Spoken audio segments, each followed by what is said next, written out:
গরম ভাতের সঙ্গে তেলকই খেতে ফাটাফাটি লাগে। চলুন বানাই এই রকম অপূর্ব স্বাদের তেলকই। আজ আমি বানাবো তেলকই। তেলকই বানাবার জন্য প্রথমে আমি কই মাছগুলোকে ভালোভাবে পরিষ্কার করে নুন আর হলুদ দিয়ে বেশ কিছুক্ষণ ধরে আমি ম্যারিনেট করে রেখে দিয়েছি।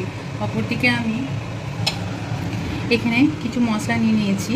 দুটো শুকনো লঙ্কা নিয়েছি, মৌরি নিয়েছি, এখানে নিয়েছি জিরে, অল্প একটু ধনে, একটু এলাইচি একটা দানা আর অল্প আদা। এই সবটা আমি মিক্সিং জারে ভালোভাবে পেস্ট করে নেব। এখানে আমি দেখুন মশলাটা বেটে নিয়েছি মিক্সিতে। আর এখানে আমি 3টে পেঁয়াজ মাঝারি বেটে নিয়েছি।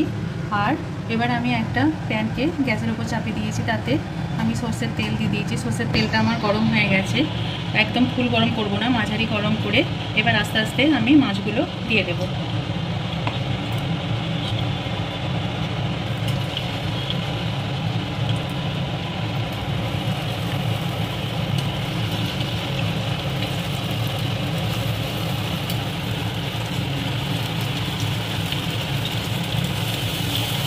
এবার মাছগুলো একদম লাল লাল নয়, হালকা ভেজে আমি এটা তুলে নেব। দেখুন মাছগুলোকে আমি এপিট ওপিট করে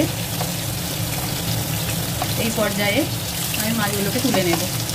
এইরকম হালকা ভেজে আমি একটা পাত্রে মাছগুলোকে সব তুলে নেব।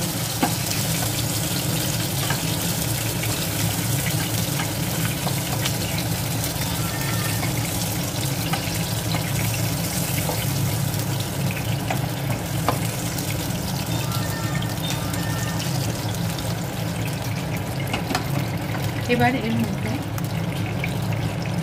আমি একটা শুকনো লঙ্কা দিলাম, একটা তেজপাতা দিলাম আর কিছুটা কালো জিরে আমি দিয়ে দেবো।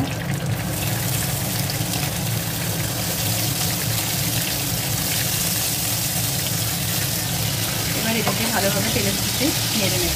এবার কালো জিরেটা ভালোভাবে ভাজা হয়ে গেছে তেলের সাথে। এবার পেঁয়াজ বাটাটা আমি এই সময় দিয়ে দেবো। এবার তেলের সাথে কিছুক্ষণ ধরে এই পেঁয়াজ বাটাটা একটু কষিয়ে নেব। পেঁয়াজটা একটু তেলের সাথে কষে নিয়ে আমি কয়েকটা কাঁচা লঙ্কা ছিটে দিয়ে দিলাম। আর তার সাথে আমি হালকা হলুদ গুঁড়ো আর একটু কালারের জন্য দিয়ে দেবো কাশ্মীরি লঙ্কা গুঁড়ো।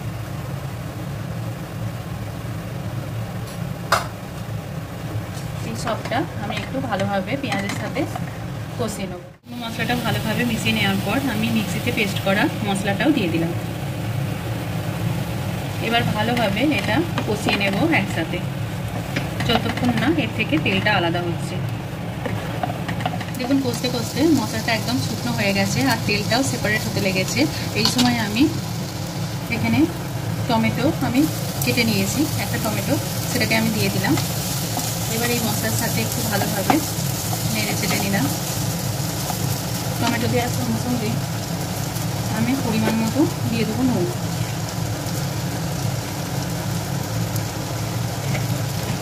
আর এই সব জিনিসটাকে ব্যালেন্স করার জন্য আমি হালকা মিষ্টি নুন পর একটু চিনি দিয়ে দিলাম।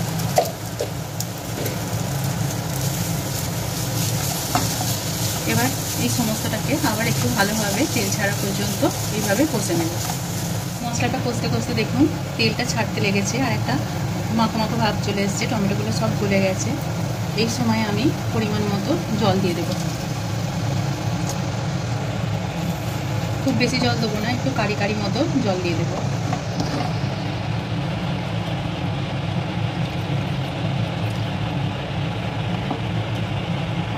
এবার মশলাটাকে একটু ফুটতে দেবো। ফুটতে লেগেছে, এবার আমি মাছগুলো একে একে ছেড়ে দেবো।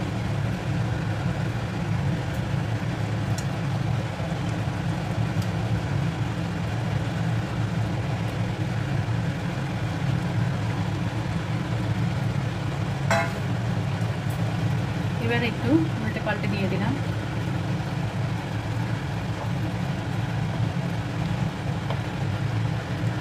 সবকটা মাছ একটু এপিট ওপিট করে উল্টে দিলাম।